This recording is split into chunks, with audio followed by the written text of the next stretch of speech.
see you guys in the dark.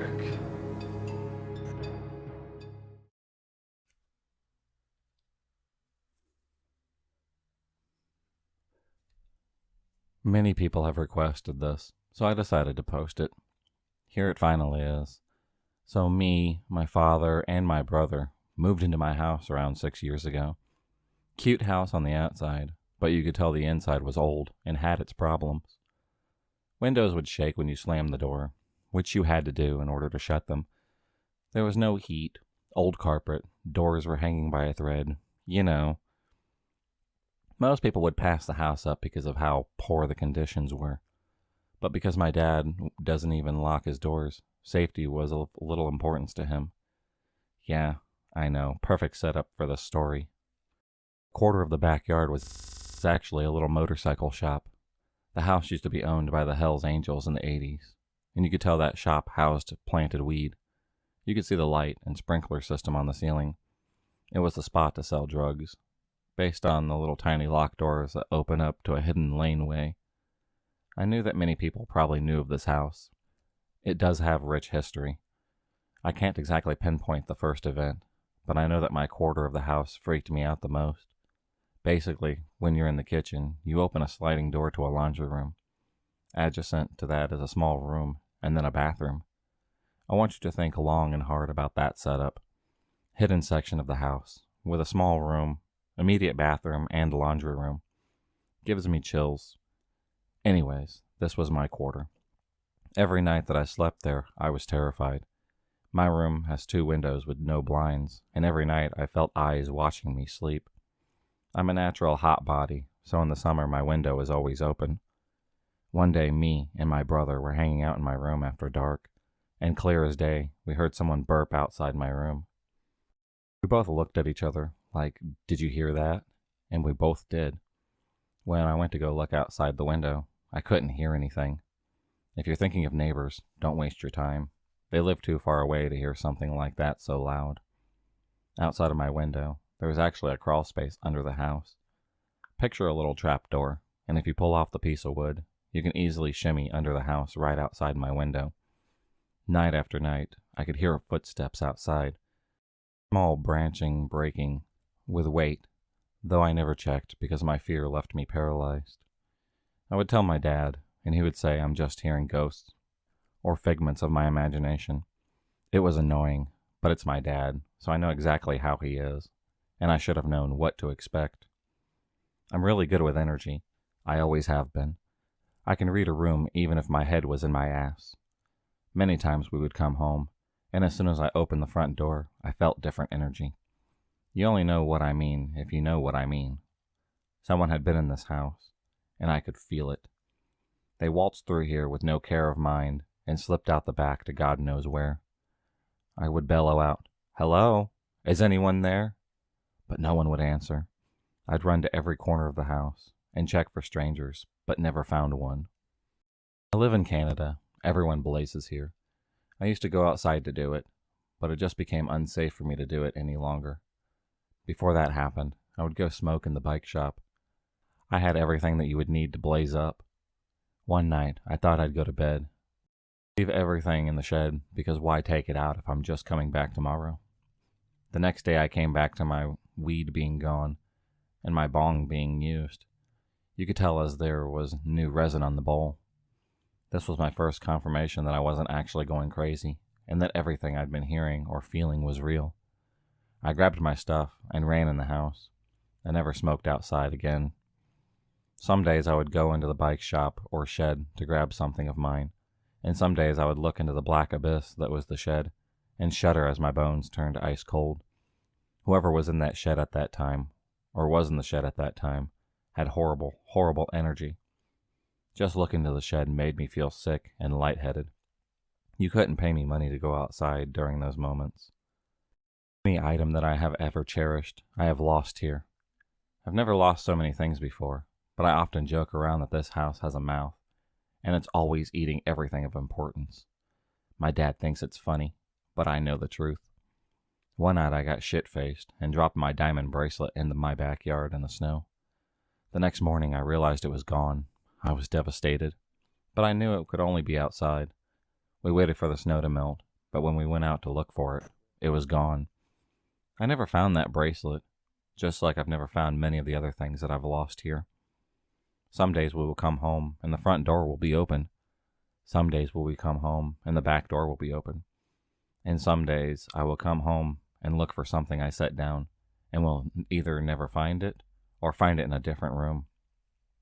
One day I was standing in front of my front door, but I was facing the road, just observing. All of a sudden I notice a man tinkering with the RV parked in our driveway. He doesn't notice me yet. I watch him pick up an aluminum exterior, as if he were trying to rip the outside wall apart. He finally sees me and hides behind the RV. I call out, "Hey," but he disappears into the laneway. I told my dad some guy was tinkering with the outside of the RV, and he basically tells me, "What you gonna do?" I don't know. I'm pretty numb to this situation. I've been begging my dad to start locking his doors, get cameras, or even just listen to what I'm trying to tell him. I've been gathering evidence and documenting situations for 6 years. You think the man would listen to me? Let me know if I'm just dumb, or if he is an airhead, and I've been right all along. Please let me know, because this situation has made me a little insane in the membrane. One day I come home to my father crying. I tell him I saw shadows of a man pacing outside my window last night, near the window with the trap door and crawl space below it. He says, "What do you want me to do about it?" I said, "I don't know. Anything. Just check the crawl space." He shines a flashing light around there. Keep in mind the crawl space loops around the house, so there could be someone around the loop and in the opposite side of the house. And my dad would never know because he never actually looked, just glanced. He puts the trap door back on and secures it, tells me that you'll be fine, nothing will happen to you, and we go on with our day. Time later, obviously after I've forgotten about it, I was in the backyard. Something caught my eye, so I looked near the crawl space, and lo and behold, the trap door was ripped off, and something shiny lay on the ground inside. I took a closer look, and believe it or not, dozens of tiny squares of burnt tinfoil lay on the ground. I've hung out with enough people to know exactly what that means. Now I know someone is smoking hard drugs directly under my window. I tell my dad and show him, and he tells me, "Oh, it could be anything." Of course, Dad. One day, I was also standing outside my house, and a black Subaru Forester pulls up and calls me to the car, by my name. A softball in their hands, and asks if I want to play the ball. They're trying to get me to grab it. It's enough true crime to know they want to pull me in their vehicle. I stay where I am, and they speed off down the road and turn up the road adjacent of mine. They start doing loops. I tell my family about it, and my brother mentions he saw the same car go by earlier twice, and that he noticed it because the back window was completely covered with duct tape. This went on for about a month. Cops were called, but they couldn't do anything because no crime was committed. Weeks go by, and my dad started to seem mad at me, but I could never pinpoint why. One time we had an argument, and out of the blue, he asked me if I've been smoking meth. I'm like, what? I'm as hippy-dippy as you get. I guess he thought with me always talking about someone being here that we don't know of, he assumed I was crazy and was actually doing drugs to become like that. I asked him why on earth would he think that, and he starts to lead me to the shed. He takes me to the very back corner of it, and what do you know? There's a cracked straight tube glass pipe on the table. I can't believe that after everything that's happened. My dad would assume I'm smoking it in the shed, rather than the obvious person or persons I've been noticing around here. Did I mention that my dad and brother hear sounds coming from the crawl space all the time? Every night? Guess what he chalks it up to be? No, really guess. Raccoons and the pipes. What would you guys do? What should I do? After 6 years of noticing someone squatting at your house, and 6 years of being told that you're crazy, and nothing is actually happening, you start to get numb to new situations, and also start to believe that you're crazy. I know that I'm not, but still, I just don't know what to do anymore.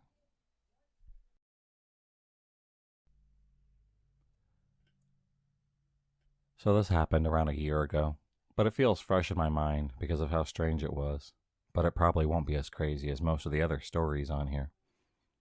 First, some context. I was about to turn 20 and was in my junior year of college. The college I attended was fairly small, but in a large city. It's a private school, and instead of dorms, they rented out various apartments for the students in residential apartment buildings in an upscale part of the city. I lived in one of them. This was considered on campus, in a one-bedroom apartment on the 17th floor with 2 other roommates. Most of the tenants in the building were older businessmen and models. However, there are several colleges in the area that brought in wealthy international students, so you'd see a few in the building every now and again. I believe it was a Friday night, around 10 p.m., and my boyfriend, I'll call him Sam, and I were watching Netflix and having a glass of whiskey. My roommate and her boyfriend were asleep in the bedroom, but they came in a little later in the story. A few things to note. One of my roommates, I'll call her Amanda, had started living with her boyfriend at the time, who lived a few floors down from us. She was often in and out because she still kept most of her stuff, like clothing and makeup, in our apartment due to the fact that our school had strict rules, and we had room checks once a month, so it had to look like she still lived there. Another thing was, we never locked our doors. Someone was awake and in the apartment. Probably not the smartest thing, but hey, we were on the 17th floor in an upscale part of the city. We never had a problem before, and we felt safe. My last note here is that the layout of our apartment is important to the story. You walk in the front door. You're in a large foyer with a closet to the left, and the bathroom to the right. There is a hallway straight ahead that branches off to another hallway, which leads to the left into the bedroom. If you pass that hallway and keep going straight, there is an open doorway into the kitchen immediately to the right. If you pass that, you enter the living room, which you can't see into or out of unless you are standing next to the doorway to the kitchen. Now back to the story. Before Sam and I had finished our drinks, we heard the door open and close. I assumed it was A coming in to get clothes or something, but I didn't hear anything after the door shut. I thought maybe she had gone into the bathroom. It was strange since she usually wears heels, and you could hear her walking around the apartment. After about a minute of silence, Sam and I hear someone speaking in a foreign language. We both turn and look at each other with the same, "that is not Amanda" look on our faces. Fully spooked and unsure of what is about to happen, Sam and I spring to our feet, and he grabs the pocket knife I had sitting on my desk by the grace of God. We both stand against the wall, me behind Sam, him in a ready-to-fuck-someone-up stance, knife held out slightly in front of him. You cannot see us unless you were in the living room. We wait. It becomes clear there is more than one person in our apartment who should not be there. That's when we hear footsteps approaching the living room, and my heart is beating out of my chest. Then a short Asian man who looks to be maybe 19 or 20 walks into the room and locks eyes with us. He is wearing nothing but his boxers. After a moment of silence and confusion, Sam blurts out, "Who are you?" The intruder looks at Sam, looks at the knife, widens his eyes, utters, and sprints out of the apartment. I assume his intruder friend followed because the door slammed shut, and we didn't hear anything else. We ran to the foyer and locked and deadbolted the door. By the time Sam had done this, I've already dialed 911 and have the operator on the phone. I gave the woman our location and tell her what has just occurred, and she dispatches a unit to our building. Sometime during this phone call, we hear a loud banging on our front door with the sound of the door handle jiggling. They're back. I tell the operator what is going on as I'm giving them details about their original encounter, and she is trying to calm my frantic ass down while these guys are banging loudly on our door, trying to get back in. After I give all the details, I hang up and immediately text Amanda not to come upstairs under any circumstances. We then go to wake up my other roommate and her boyfriend in the bedroom, who were still sound asleep. As I'm doing this, the banging begins to happen intermediately, every 30 seconds or so, for another few minutes. My roommate and her boyfriend came out and sat on the couch looking terrified, watching and listening to all of this go down. Worth noting that these two are not the brightest of the bunch, but those are stories for another sub. We then hear a few less threatening knocks at the front door, so Sam and I venture over and check the peephole to make sure it's the police, and not the two intruders. Sure enough, 3 officers in uniform are standing outside, so we open the door and we begin explaining the situation, giving the description of the guy that we saw. We didn't see the other one, but they shouldn't be hard to recognize considering at least one of them was basically naked. As I'm talking to the officers, One of them turns to look to their left. Sure enough, the intruders were walking towards our door again. The officers excuse themselves, close the front door, and go to confront the two men. I didn't hear much of what was going on behind the door, so we stood in front of the front room, standing and waiting for the officers to come back and give us the tea. After a few minutes, the officer knocks on the door again and tells us what they've learned. Apparently, the two men did not speak much English, but from what they gathered, they were drunk. Like, really drunk. The men told them that they were looking for the laundry room.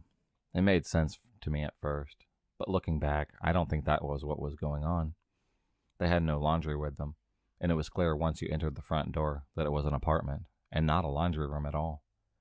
You certainly couldn't continue walking past a kitchen and into an apartment and living room if you were looking to do laundry. But who knows? Maybe they were just that drunk. Here's my favorite part of the story.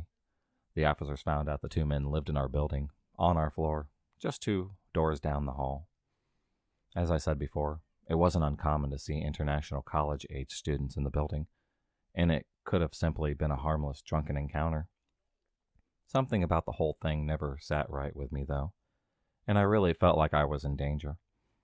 Sam and I look back on it now fondly and have a good laugh, but at the same time, I was shitting myself. I don't recall ever seeing the intruder again after that, and I moved out a few months after. But to the drunken naked man who entered my apartment that night, looking to do laundry, hopefully you are never that drunk again and just walk into somebody's house.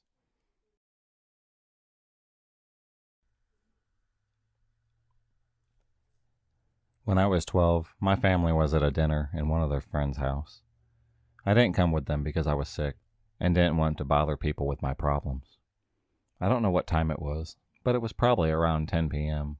I was reading a comic in my bedroom upstairs when I heard my parents' bedroom window open, so I thought it was the wind until I heard it close. So I went to my parents' bedroom thinking my parents were back home and realized nobody was here and the window was locked. I wasn't realizing something was going on at this moment and verified all windows upstairs. They were all locked, so I went downstairs and did the same constat. It was only at this moment I got scared and directly went to the kitchen to bring a knife and hid me in the room, ready to defend myself from anyone. I was here for 15 minutes, yet when I heard some noises upstairs of someone walking, I was paralyzed by the scare and was thinking of a way to leave the house as fast as possible. I couldn't take the window in the room I was in without making sound, so I thought about running as fast as possible from the room to the entry door. I finally abandoned this idea in case somebody waited for me in front of the house. I was looking from the room's door mid-open to see if there was somebody in the kitchen, and then I saw them. They wore masks with holes for eyes and mouths, and were all in black. Then I heard a car parking in the garden. Then one of the men in the house smiled at me before running away from the back door. I immediately left my hide and ran to the back door to lock it. When my parents came home, I told them about what I saw, and they laughed at me, not trusting me, and trying to reassure me. I really hated the way they didn't trust me back then. So by now, when I'm home alone, I always take a knife and lock all of my doors at home. If you enjoyed this video, please subscribe, like, and hit the bell for notifications on future videos, and become a stalker of the night. And I'll see you next time.